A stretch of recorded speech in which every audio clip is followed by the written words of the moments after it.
concerts, and I used to hide all the chairs so that it'd be 12 people, and then very reluctantly get the chairs out for the other people to make it look as if it's a full house. But this actually is a full house. Are you comfortable down there? Are you all right? Is it legal? I'm not sure about the legality of it with fire hazards and so on. The acoustic is amazing, isn't it? Yes.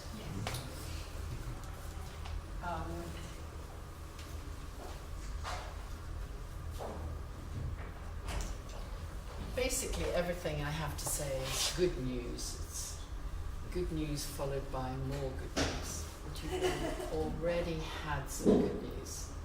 So that is Suzanne Bear, and she's a Suzuki teacher.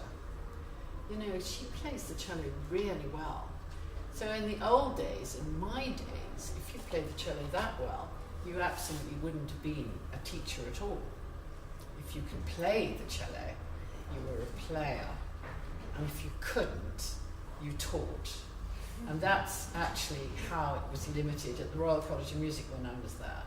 You had to choose whether you were going to be a good performer, and then everybody who went to the Royal College of Music had to be by definition, because it was the Royal College of Music. So if you even intimated for a moment that you'd like to teach, they thought perhaps you should just leave now. So in my third year or something, I think one Friday afternoon, there was a pedagogy class for about 70 students, and it went on for about an hour and a half, and that was it. That's all you ever got. In the Suzuki method, we do it differently. We train and train, and we have people of the caliber of Suzanne. I have a question for you, Suzanne. In 2020, which is next year, there's going to be a huge concert at the Royal Albert Hall, and we will have 1,000 children playing, probably 1,200, including lots of young cellists.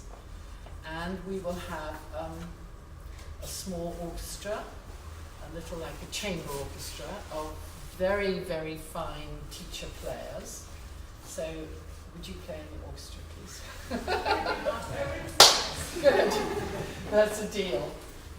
Well, I just came from doing some homework for the Purcell Run, which is in March. It's a few weeks ahead. There's going to be a concert at the South Bank in the Purcell Run.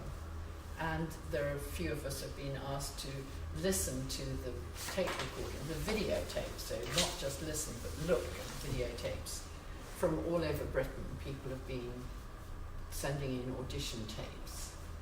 And you don't need to know all the details, but that is just a picture of all the violin groups. That's a list of the violin groups that I listened to, right? So each one was 5 minutes or something like that. That's from all over. And this only violin, the cellos did it separately, the pianist did it separately, the flutes did it separately, recorders did it separately. This is a list of the solos, which were all by definition already outstanding, otherwise they wouldn't have made the video. So that's very good news. That's hours and hours of listening to some very, very high quality performances. And this is at the essence of what Suzuki was about. He wanted people to understand that talent was something that everybody could develop. People sometimes don't quite understand because you have words like talent and ability, and we use them sometimes intermingle, and we sometimes get confused whether we're talking about somebody who's just born naturally talented. So Suzuki would say every child has the potential to be a fine musician. Therefore, every child is born with vast talent already. And then parents go and say, well now, wait a minute, that doesn't figure because little Johnny took to the piano and he did very well, but little Mary was meant to play the flute and she wouldn't practice, and so she didn't have the ability. So parents see it differently. On the other hand, if you have a very high expectation of your baby, and you do when it comes to your baby learning to speak, everything changes. You don't look at the newborn baby and say, sweetheart, I wonder if our baby is going to ever learn to speak. No mother or no father ever has to ask that question because their expectations are so high. So if your expectation is high, the children will meet that expectation and they will learn to speak. And just by speaking your own language, you've already demonstrated what amounts to a genius level of ability and talent. You've memorized hundreds and thousands of words, the tiniest innuendos. You can hear me speaking English, but even if I spoke with a different accent, you'd still be able to understand it. You'd be able to extrapolate from my tone of voice what my feelings were. You are at a genius level of that.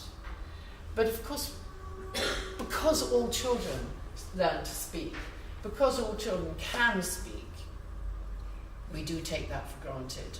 And there's another thing that we do with high skill, and that is learning to drive a car. Interestingly enough, I've been thinking about that recently.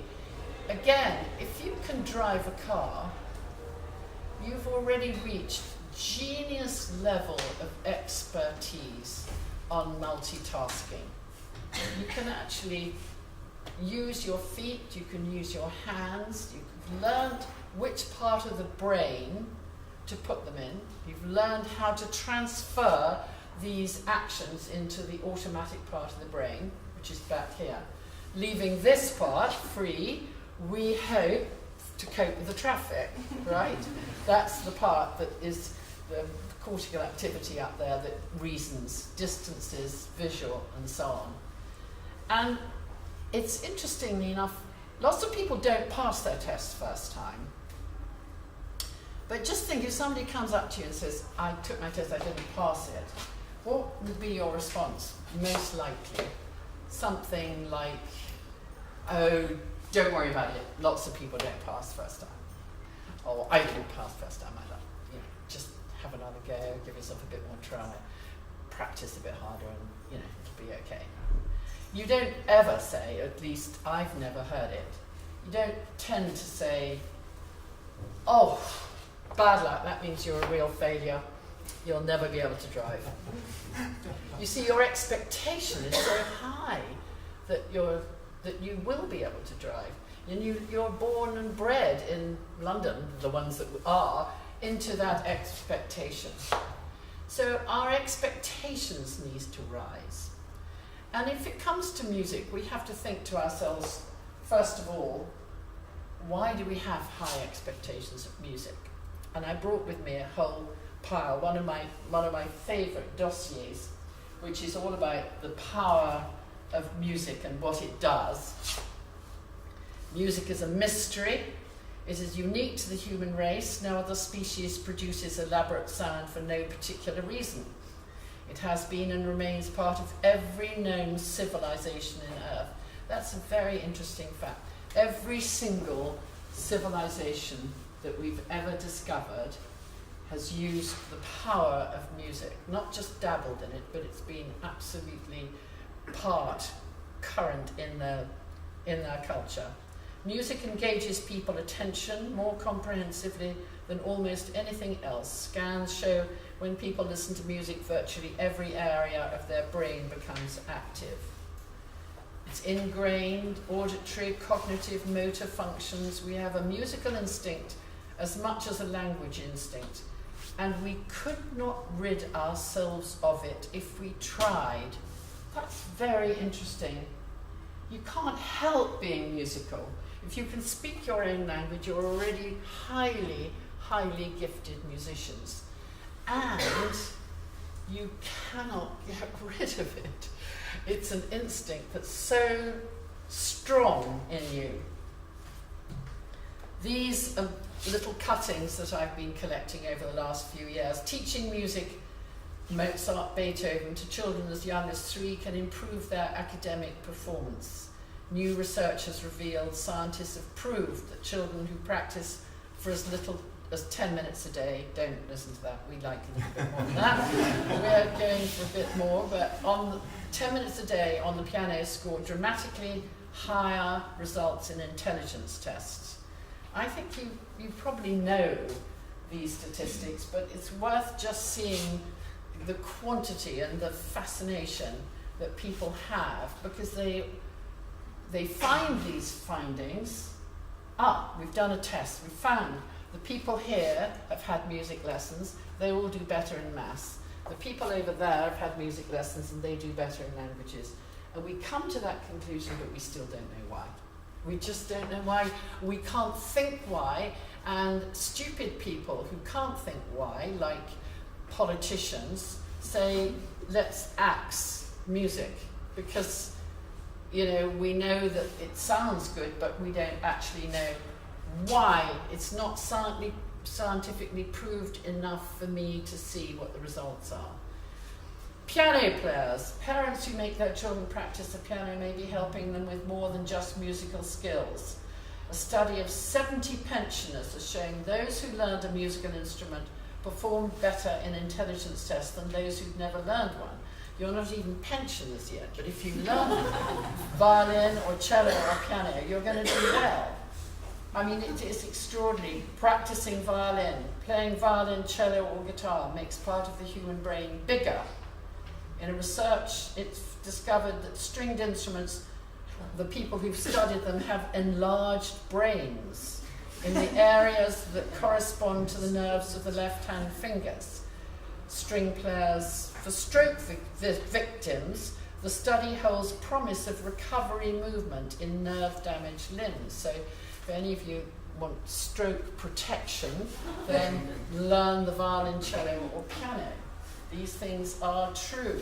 More music yields more words. If you want to improve the vocabulary of your children, sign them up for the orchestra. Study released today suggests the boys with musical training scored 20% higher on a test of their ability to learn new words and so on. You know this one already. Musical pupils score notable maths success. You must have heard of that one already. Playing music improves children's maths results, according to American researchers, but long-held theories of a link to the test. Albert Einstein, great mathematician, very good violinist. Music helps children verbal skills. Psychologists found that music lessons, even for as little as a year, improve the verbal memory of children. Why music lessons are good for your memory, learning to play. Oh, there's a cello, so it's not just violin. How music lessons hold the key to brainier children. Advanced brain development. Music's good for the children's cognitive development. Music lessons are better for language, for memory. The key to a quick mind. Research shows, blah, blah, blah. How about this? Music can make you fitter, even without exercise, but just listening to music, playing music makes you fitter. How listening can mend a broken heart. How about that? It cheers people up. Immensely depressed people recover from music. People who've lost their minds in Alzheimer's have a connection back to music, and I work a lot in that area on a weekly basis. This one I like, actually. Tom will like this one. Is Tom here? Yeah, somewhere there. Practicing on your violin or cello regularly not only improves your virtuosity or improves yourself, but it also improves your violin. That one I like.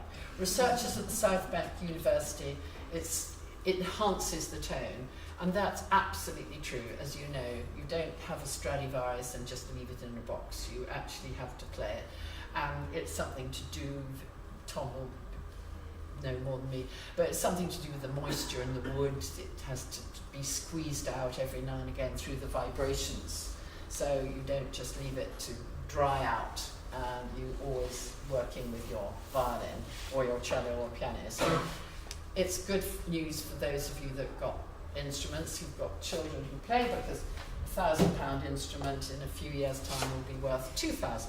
So good for you in every way. Early music lessons, boosting brain department. Pain.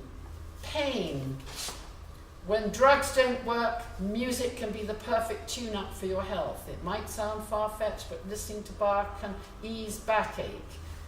No matter how anxious you may feel, you can get absorbed in the music and help your pain. Teachers find Mozart soothes the savage breast, so the behaviour improves. I don't know if you've heard about a group in Liverpool. They said there was one area in one of the train stations in Liverpool where there was drug dealing, and it was just a place where people would come during the night and gangs would meet, and they played Mozart on the platform, and the children just settled down fine and walked away. That was fun. So but it can help tremendously with bad behaviour and anxiety and so on. This one's also just specially for me, isn't it? Musical training helps develop your overall growth, so that's why I'm so tall. Food for the gods, and so on and so on and so on. I mean, it's a lifetime, really, working out what the wonders. I feel like a Victorian quack doctor selling some little capsule saying, you know, it'll heal all. But I do say that with my children. I've got a dyslexic student and I say, hooray, this is just the thing. I've got a student who's got scoliosis of the spine. Brilliant, just the thing, learn the violin. Couldn't be better. I've got a student who's got asthma. Perfect, learn the violin. Couldn't be better for you, open up your lungs, and so on. And depressed parents and so on. So music has this amazing ability to go beyond where our thinking brain goes, and it's part of us and we can't get rid of it. It's in our culture, but it's also in our need. It's part of our own need for existence. So we're drawn to this kind of way of teaching as parents. I'm assuming that a lot of you are parents of Suzanne, is that right? Am I right? Are you nodding because your parents are? We're drawn to this because we kind of instinctively know the truth behind all this. We know something that perhaps other people don't know yet. When I get to pearly gates of heaven, that is my very, very first question, is, dear St. Peter, could you please tell me what took them so long to understand the value of Suzuki method? Because Suzuki, 3 generations ago, understood all this and said, this is the way, I'm going to use music as a tool. And because he was the son of a violin maker, he decided to use the violin as his tool, right? I don't know, Suzanne, if you know this, but Suzuki in his last years said, if I ever come back in another reincarnation, I will play the cello. Did you know that? He always loved the cello more than any other instrument. It's very, very touching. But he thought to himself, what's the most practical way? How can I get a direct entry into the heart of these children? And these children at the time, we're talking way back in 1946, 47, 48. These children in Japan were, you know, starved and bombed, and Hiroshima, and it was a terrible, a disastrous time for the country. There'd been no economic recovery, and he was interested in healing the hearts of those children, but healing them in such a way that they would be able to play music and work as a community and be part of that image, so that they would understand that war doesn't fit to our sacred nature. So actually, the bottom line for everything that he did was passive resistance to war. I mean, that is really, really why he wanted to have the children learn. And he thought to himself, because he'd had this experience of trying to learn German, which is rather a famous story in whatever it was, 1950s or something. He was in Germany, and or 40s, and he saw a child of 6 chatting in German, and he thought to himself, how is it possible? I've been in Germany 6 years, and I've been learning with a really good teacher, and he's given me some books, some very useful, instructive books, and I'm an extremely good student, and I work really hard. Every night I do my homework, I do my practice on German, and I can't speak anything like this little boy who's just run in and asked for a cup of tea or something and chatting away to his friends and his parents in German. And he thought, this is a miracle. Why doesn't anybody know about this miracle? Why can't I find anything in the libraries about this miracle?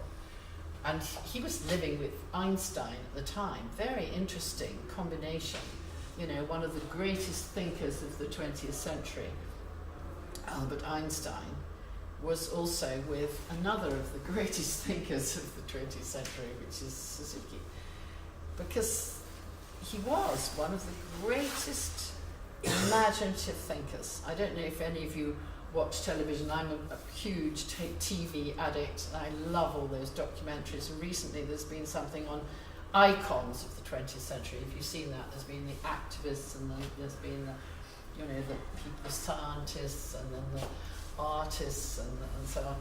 And each one has got a little story that they interview and they make a presentation to, and then there's a vote, of course, that you've got to see it as a commercial enterprise perhaps. But I think, why on earth isn't Suzuki up there? I mean, he did as much as anything, like Florence Nightingale or even Nelson Mandela, or these great Gandhi, these great people who are so revered now, and somehow, because it went into music, or perhaps he was Japanese, I don't know why, he didn't quite catch the imagination. I don't know what it was, because what he actually did changed the life of millions and millions and millions of people throughout the world. And if you look now in the orchestras, there's so many Asian faces in all the orchestras. He was the single-handed, had the idea of being able to teach in this way, which is very close to the mother tongue.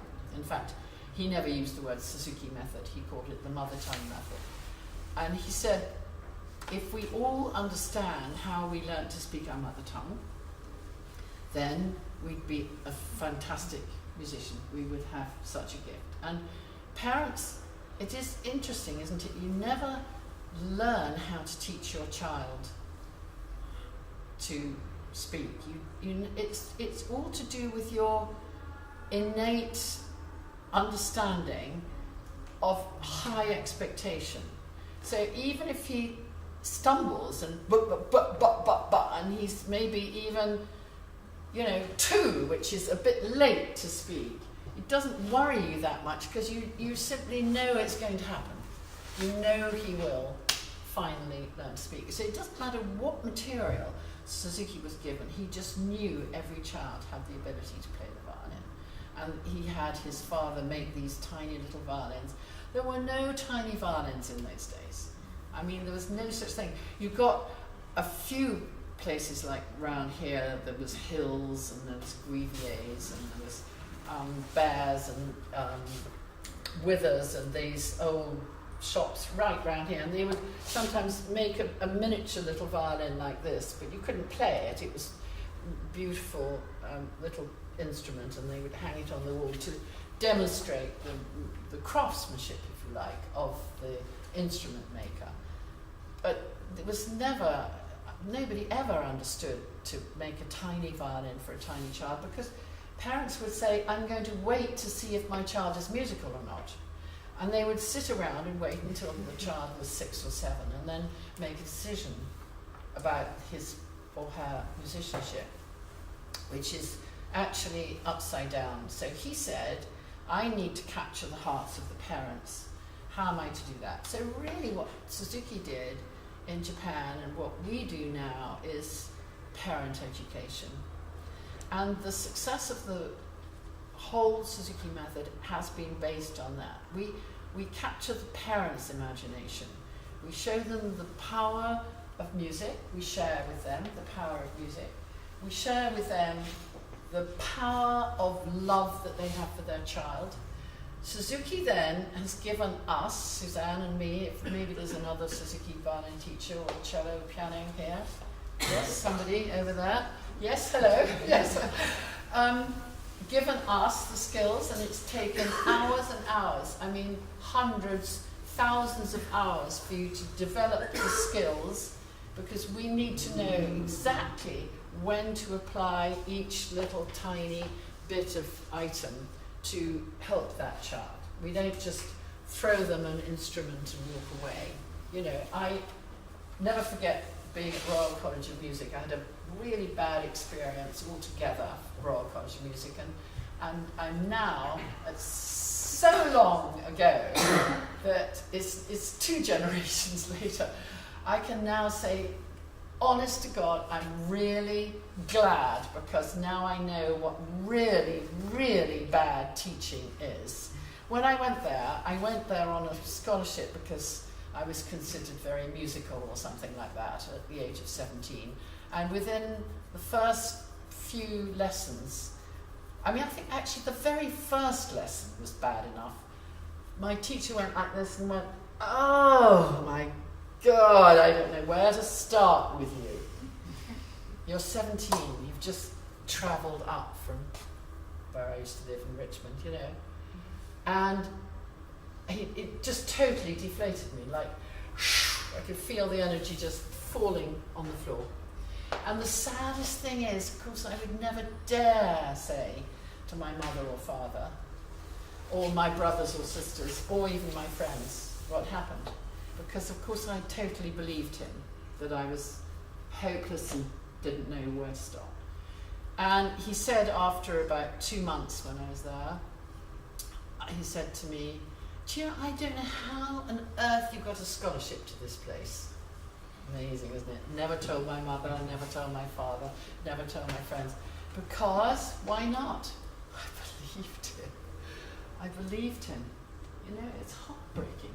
And people, you know, young children just believe you. And if you've got low expectations for your children, they'll believe you 100%. I mean, there may be 1 in 1,000 will go, bloody hell, I'm going to prove it to you. Yeah, well, I wasn't one of those, and I hardly ever meet those people. They do exist, but with it goes an awful lot of resentment and anger, and, you know, I'm talking about, you know, natural ability. So natural ability comes from parents' expectations. So you have to always have these high expectations. I had a student who was terribly slow, didn't seem to be anything wrong, and mother was very nice, they always did the practice, they did lots of listening, but oh my goodness me, book one just went on and on and on and on and on for about 3-4 years. You know, I couldn't believe it was just the same pieces again each time. The increments were this big. And then I met the father at a so-called graduation. We had a graduation, and the girl played her pieces. And I said, oh, you know, I'm so glad to meet you finally. I haven't met you before. And, I better not say her name. I'm just going to call her Sarah. You must be really pleased that Sarah's... And he said, well, you know, I never thought she'd make it. Couldn't believe that she's actually... So every single day in her life when she was at home, she was playing the violin in front of a father who thought she couldn't make it. I mean, he just, bless his heart, I'm not even trying to condemn him. He was just is a very nice, ordinary person, but with low expectations. Just assuming, because he had absolutely no music in him, that was his point of view, that his daughter had no music in her. And he didn't see much from the wife either. You know, it wasn't apparent. She didn't sing in a choir or anything, didn't seem to know what she was doing. But, you know, it's very, very important for you to actually not just believe, but to know I've often thought there's a gulf that we should look at between saying believe and know. For example, I might even say traditional teachers believe that every child can be educated. Okay, that's quite a strong statement. But Suzuki teachers know that every child can be educated. Now, what's the difference? So, traditional teachers, oh yes, I believe every child can be educated.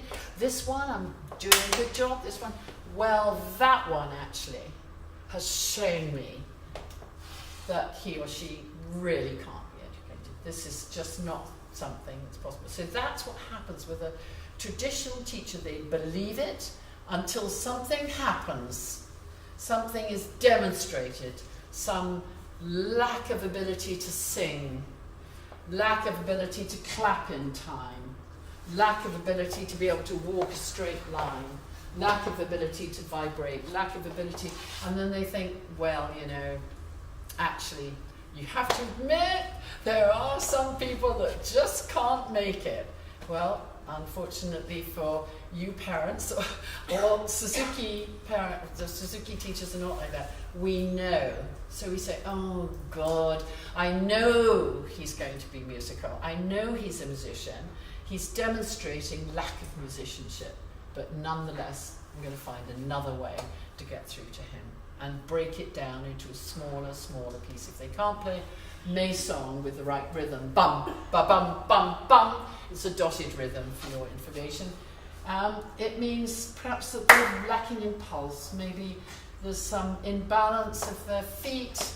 Maybe they just need to sing. Maybe they need to dance more. Suzuki said all children should sing and dance for 5 years of their life. It's quite a radical thought, but it's one I must say I would adhere to. Sing and dance all day long until you're 5. Wouldn't it be lovely? I mean, if all our children just did that, singing and dancing. And I have to say that was my background. And I'm just immensely lucky that it was my background, because it was a very large family and there was a lot going on, and so we just sang and we danced, and I was brought up in the middle of a tiny little place in Scotland, so there was space, and you know, we just ran around and sang and danced. And then 5 was not so easy. But we want to help you in any way. We want to, you know, support parents and give them information of what actually to do. And I have to say, if I had to list a favourite tool, it would be my telephone. At the moment, I'm completely in love, addicted to my little phone. Lots of things happen on it.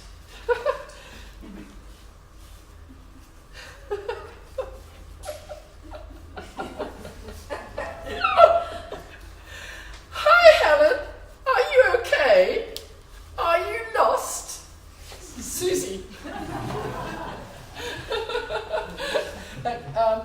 So in my lessons, I get the 4-year-old, the 5-year-olds to make a little video, and I make the videos unbelievably short. I mean, barely 1 minute long, barely, just so unbelievably short, so that they, for example, take a bow hold, cello bow hold, learn how to cross strings, learn how to hold the violin, learn how to turn the nose, learn how to sit on the chair, whatever your little tiny thing is, or piano, learn how to hold your arms, and just, I get them to make a video of me demonstrating it. And then they love it, and then they can take that, and if they're in the bus or going home in a car or something, they can watch it, 10, 11 times. And that can be absolutely brilliant for some tricky shift or fingering or something. In chorus from Juice Maccabeus, that was always really hard for the violinist. You have to, 4th finger and the 3rd finger's extended and right up there, and at the same time you've got a string crossing, kind of rather awkward. But if you put that really carefully, I go, hi, start with the name, hi Sheila, we're going to do this. No, Mr. 3, Mr. 4, good. I praise myself. 4, 3, 0, 1. Yes, have a lovely time, bye. And then they listen to it and listen to it and listen to it. And I've had so many times people have said to me, by the time the child's got home, you know, he's got it. Bow division and bronze waltz, you know, something new like that. Dum, da, dee, dee, dee, yada, da, yada. It's really good to put all those little technical things. So we try and help the parents as much as possible so that you feel armed, is that the right word? You feel, you know, up your sleeve, you've got so many possibilities and you know what you're doing. Of course, by the time the children are teenagers, that changes very much, and now you just have to be the kind of statue with a seraphic smile and just listen to them and not complain. That's a really difficult one for me, difficult one for my daughters too. But at the moment, my concern as UK director, which I am at the moment of Suzuki, so I have a sort of, you know, try and keep a wide vision of what's happening in this whole country. My honest anxiety, I don't talk about it very much, but I'm just going to start, is that so many teachers, young teachers, beautifully trained, beautiful players, are going into schools to teach because they find it more convenient. First of all, they get a job, money, which is incredibly important, and they find it convenient because it's 9 to 5 or 9 to 4, and it's during the week, yeah, so that they're free at weekends to have gigs or play weddings or whatever it is they do. And a lot of schools now, so many schools don't want the parents in. I mean, it's alarming. It's happening just like on a weekly basis. There's another school that says no, you know. And I know quite near me there's something called the South Bank School, you know, and they said, oh no, we do. And I thought, but I've heard that you don't. And the head was saying, well, the head of music was saying, well, actually, we have 2 sessions a term when the parents can all come in. A session like this, you see what I mean, where all the parents come in. And then I talk to you about how your children are doing on the violin. And then maybe you come again at the end of term to watch the end of term concert. But you see, that's not what I call parent education. Not what I call Suzuki method. That's just learning the violin. And you might be doing it very well because Suzuki teachers are really well trained. But it's parents actually understanding at the core, because if they understand how this works, then they understand how to teach their children how to tie a shoelace. They understand how to help their children with eating problems, how to help them with sleeping problems, how to cope with listening to children so that the child really understands that they're being heard, you know? I had 4 children and I'm really guilty of that, you know. Mummy, you don't ever listen to me. Of course I'm listening, I would say. Of course I'm listening, you know. Just say it. Well, that's not really listening. Listening with your heart means giving your child a space to even form the words, you know. They need time and space and eye contact and a bit of peace to be able to say what it is. And it might be, you know, I'm finding practice very difficult. I mean, this is our practice that we have to handle on a fairly date. And I remember when they would sort of say, they wouldn't say I'm finding practice, they would just simply say I hate violin. It's nice, quick, you know, if you're 7 or 8, I hate violin anyway. Why did you force good use of language? Why did you force me to do it? Why did you force me to do it? And I used to say, well, actually, if you live in my house, you have to learn violin, cello, until you're 18. Then when you're 18, you can leave and make your own choices. And my daughter, Imogen, took that very seriously. She's had 3 children, and the eldest 18, she's just left, gone to university. Well, she's just 19 now, anyway. So it was last September, and she's going to go to Edinburgh University. She's done really well. She played the Mendelssohn Violin Concerto at the Albert Hall with the group, you know, and got grade 8 with her distinction, and, you know, did a really good job.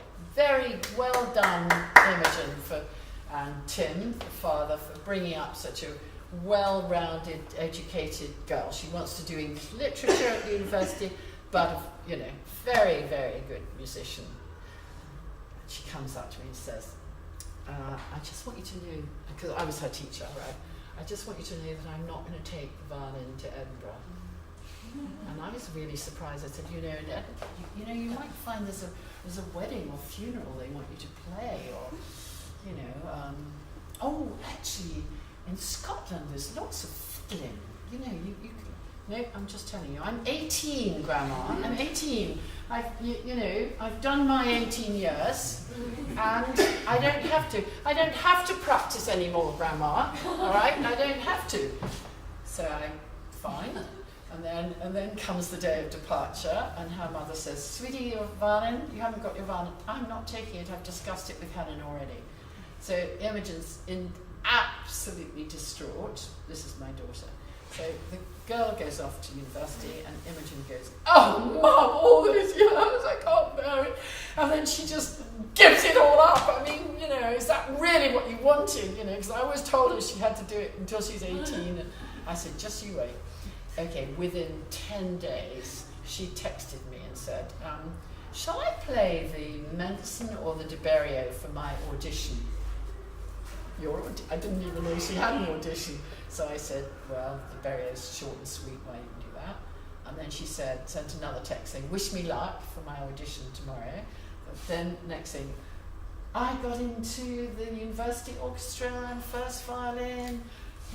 I sent it, I couldn't resist it. "How did you manage for a violin? You don't have a violin." I said, "Oh, don't worry, I went to Stringers of Edinburgh and I rented one." I mean, that just, she's got an Italian violin of 1790, absolutely gorgeous, Albinoni. I mean, it's really lovely, lovely violin. And she went to Stringers and got, you know, like, whatever, Romanian, is it Stentor? I mean, Anyway, the thing is that they never lose it. They just don't lose it. You don't have to worry whether your child's going to be a professional musician or not. There's just no way. My studio at the moment is almost entirely either my relatives, because I've been teaching 7 of my grandchildren, which is quite a high number, and a great niece, and a godchild, but also the rest of my studio, which is about 50% of it, is from my ex-students who are now all your age, who are bringing their children back. So that's a really good point, isn't it? Do you think that your children, when they grow up, you can ask yourself that question, you can ask them that question, do you think that they will have children? And if they do have children, do you think they'll be learning the violin or cello? I think you'll probably find that they will all, good Suzuki parents who've understood the value of this kind of high expectation and practical way of problem solving, I think you'll find that the children will grow up to be like you and also have high expectations of their children. Because this is certainly my experience, and I can say this is without any doubt. I can't think of a single one of my students who's grown up and has children who doesn't want to learn Suzuki method. Now that's interesting, isn't it? Also, I've met many hundreds, thousands of teachers, many teachers, traditional teachers, cross over to Suzuki method. Okay, I haven't yet met a trained Suzuki teacher that's come to me and said, "I've done my training, very interesting, but I think I'm going to go back to the old way." I mean, could you imagine doing that? No parents, no curriculum, okay, no CD. You're just going to do grade 1, grade 2, grade 3. That's all, okay? Breaks your heart to think, isn't it? I mean, it would just be unthinkable. Why? Because you know what the truth is. It's not just I prefer apples to pears. It's that you've learned something that you can't not act on. Isn't it true? There's no such thing as learning the truth and then rescinding it and then saying, I'm not going to do it anymore. Just doesn't work that way. I think I've gone on far too long, actually. I think it's time for questions, if you have any. Or maybe champagne. I mean, why not? Okay. Do you have questions? It's very simple. The answer is yes. Well, if you don't have questions, then I'll tell you one of my funny stories. Okay. So, a few years ago, there was an international conference in Matsumoto, which was absolutely huge. It was global Suzuki. And I was invited to be a speaker, and I was so touched and thrilled that I was going back to my sort of learning homeland and was being invited as a professor, you know. Oh. So they said, what was the title of your talk? What would be the title? And I said, I gave two titles. I said something like the importance of the early stages or moving on, Suzuki method. And then underneath I wrote the fatal sentence. I wrote, let it be your choice. So I arrived at the conference and went to find the book, and here was this huge book like this, opened it and saw there was my name on the right day, at the right time, in the Budokan, everything was there. And what was the title of my talk? It was, Let It Be Your Choice. They had not read my email or hadn't understood my email. So my two lectures that I prepared, one was for the beginning lessons and one was moving on the Suzuki method. I just had to toss out of the hotel window and I had to start again. Let it be your choice. So I thought, actually, every now and again, God gives some amazing insight into one's life. And if you have the hands that will accept it, how brilliant that is. Let it be your choice. I mean, it's a profoundly wonderful title for a talk. If it's your choice, let it be your choice. Not your children's choice, your choice. You've got to parent them. Yeah? It's your choice if they do it. Okay. Thank you very much.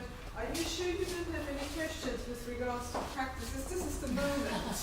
I mean, now, this is the moment. If anybody has a problem or a query or anything, this is the moment to ask.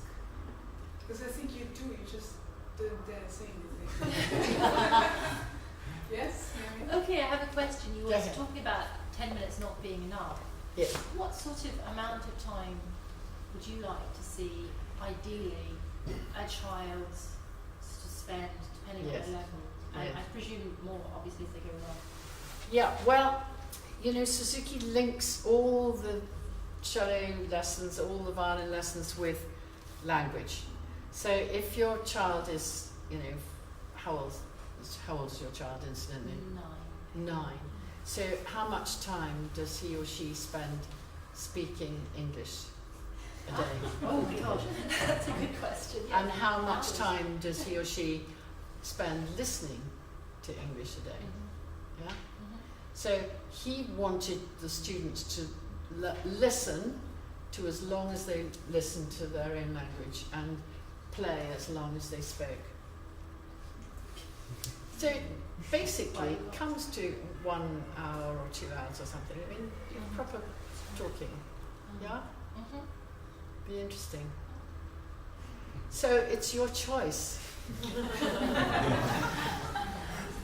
Your choice. And all Suzuki teachers will have, you know, a slightly different approach. You know, I tend to be very, as you see, kind of, it's your choice. If you can really hear what I'm saying, if you really read Nurtured by Love, if you really feel the power of music, you'll want your child to do more, you know. I mean, that's just what happens. You do. Hannah, what are your thoughts on young children playing multiple instruments, learning cello, bass guitar, Yeah, piano? lovely if they've got time for it. I mean, you know, it's just a time management thing, isn't it, really? Probably a good idea to prioritise, yeah? But, you know, try prioritising violin and football with a 15-year-old boy, which is what I'm teaching at the moment, class in today. You know, I've got to think how to prioritise that. And it's really hard because, you know, sometimes the other thing. But I do say, when my students come to me at the beginning, I do say, I'm frank with you about this. This is a violin priority program.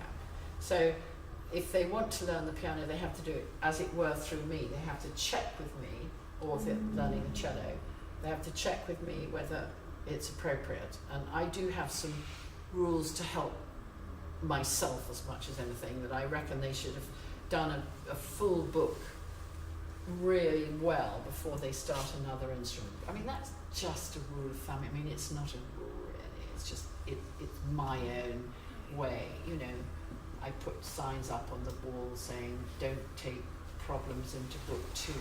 You know, I have various maxims which I give to my parents, but they're really for me. You know, it's to help me. But my students learn the piano when they're 8, 7, 8, 9. Do you have? You must have lots of students that learn piano as well. Yeah, there's some, right? Yeah. They do. Actually, yeah, I have a question. What about practice? So I practice with my children every day, but increasingly I'd like to encourage my son to practice on its own. So what are your thoughts about practicing with the parent and, you know, a child practicing on its own? Well, let it be your choice. Let it be your choice. So as a parent, you have to be very wise and wonderful, and most of us aren't that wise or that wonderful, but you've got to know yourself whether your child has the capacity to do it. You know, you've got to know your child, you've got to watch him. And actually, I don't think that's a very serious issue, because, you know, you can just do it in small increments.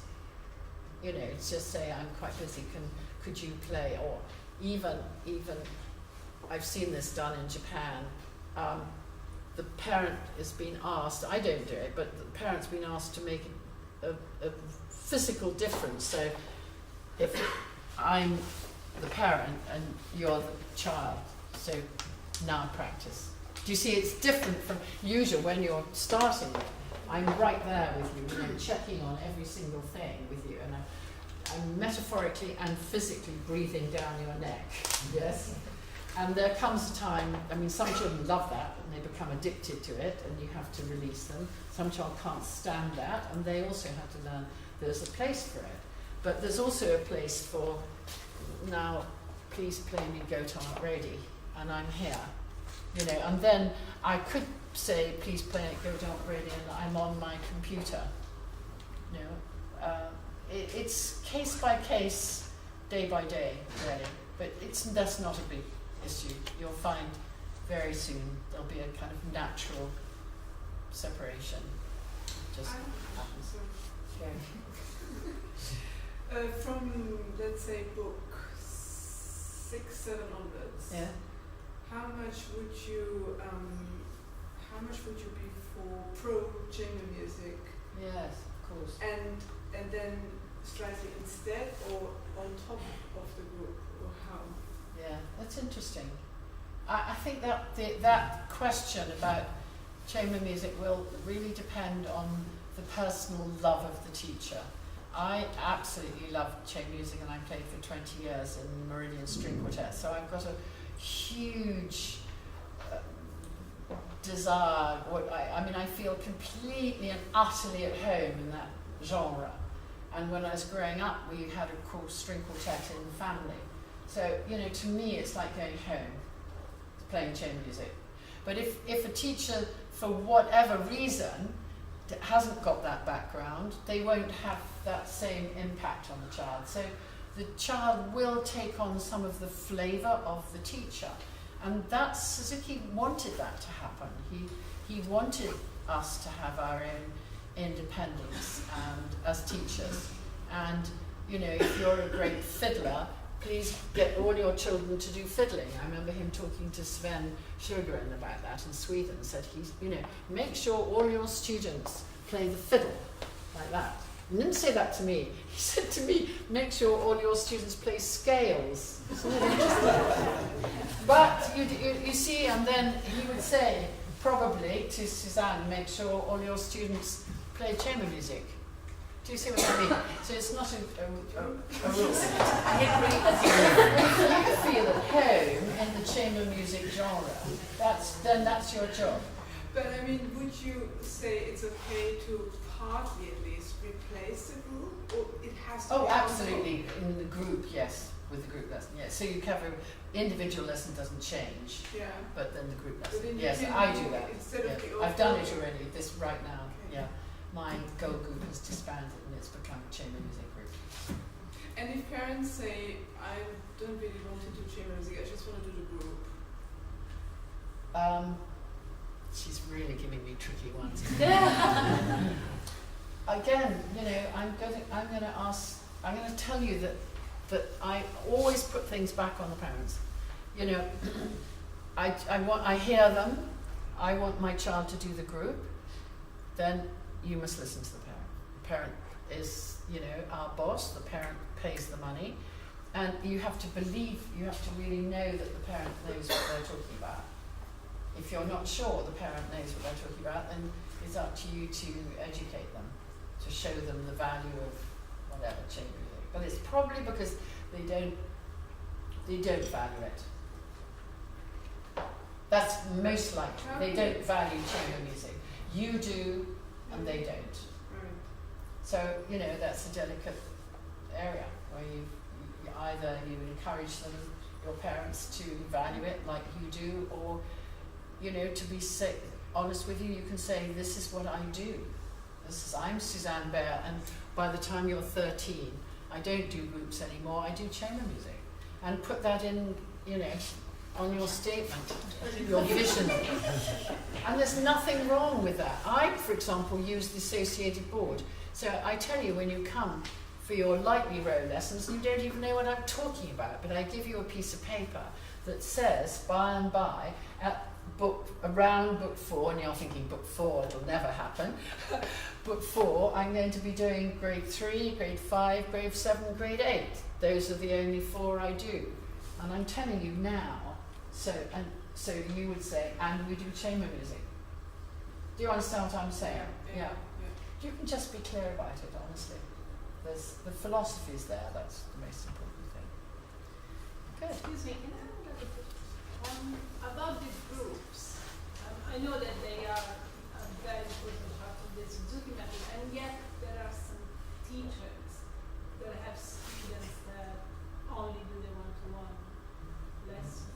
Is that possible? Well, Is that recommended? you know, nearly every single Suzuki teacher I know does some kind of compromise. My compromise is I ask for an hour a day, and it should be 2 hours a day. So it's quite a big compromise, you know. I'm very insistent that they go do the group, because that's when I do my parent education, up to about book 6 or 7. Up to La Folie, I would say yes, up to book 6, because I need the parents there. Or if it isn't a parent, it's got to be somebody who writes down some notes. I do sort of domestic things, talking about timetables, and I talk about music, and I have a lot of very nice visitors come. Sheku, the great cellist, he came and played for my group the other day. And pianists play, and trumpeters came, and so on. So I try and make the groups as interesting as I can. But you have to come to my groups. That's it. Yeah.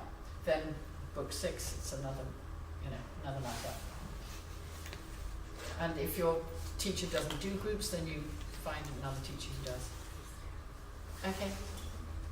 One last question, is that all right? Can I ask a question about multiple children? About multiple children. Doing it, Any advice or tips? What you mean, It takes a lot of twins you time. mean, or No, triplets? a younger sibling and then go, yes. I had 4 children in 4 years. That's why I'm asking. I had like quads. They all had to do it. I used to use the clock. I'd go at 5 o'clock, I'd say it's your piano, 5:30 it's your violin, 6 o'clock it's your cello, 6:30 it's your violin. And that's it. You know, couldn't do anything else. Then you blame the clock rather than blame yourself, you know. Can't help it. I know you don't. I know you haven't finished your yogurt, but it's 6. And you have to do it now. I mean, you just have to do it now. You know. So, you know, divide it up. Don't do shared lessons, practices. They're not practices if they're shared. Okay. I think it's, well, Can I just ask one? all right, You one just- more. Yeah. Okay, You just one. said about older, in like book 6, book 7, you think it's less important group, or because you just said it's another matter, it's just unique. Yeah, I mean, it's another kind of group. It turns into chamber music group or something like Right. that. Yeah. Or they do lots of orchestra or whatever. Okay. But that's when they start doing, you know, festivals, schools, competitions. I'm very fierce with all my parents that they make friends with the school. I don't care what kind of school it is, but they've got to eke out any musical thing that school has. I mean, would they like that 4-year-old to come in and play guitar really? Just not for assemblies and just for, you know, for the class, or play the piano for somebody, or, you know, the child must learn to bring the music into the school, and the schools actually pretty well love it. I haven't had any school that I've had one, Weatherby's, name and shame. He said something like, I'm sorry, we don't have that kind of thing here. You know. But on the whole, the schools just love it. So find out the name of your child's teacher, not the music teacher, just the class teacher. I mean, they'll all know their class teacher. And then send a little note saying, I just thought I'd let you know that Jimmy learns the cello. You know, that's it. The next one. I just wondered if you'd like to hear Jimmy play Lightly Red. He's practiced it. And then in brackets, it takes approximately 49 seconds, just so that they know they're not in for trouble. You know, that kind of thing. Just make sure there's a liaison between the child and the school, because that will really help. It will help with the peer group. Okay, very good. Thank you very much.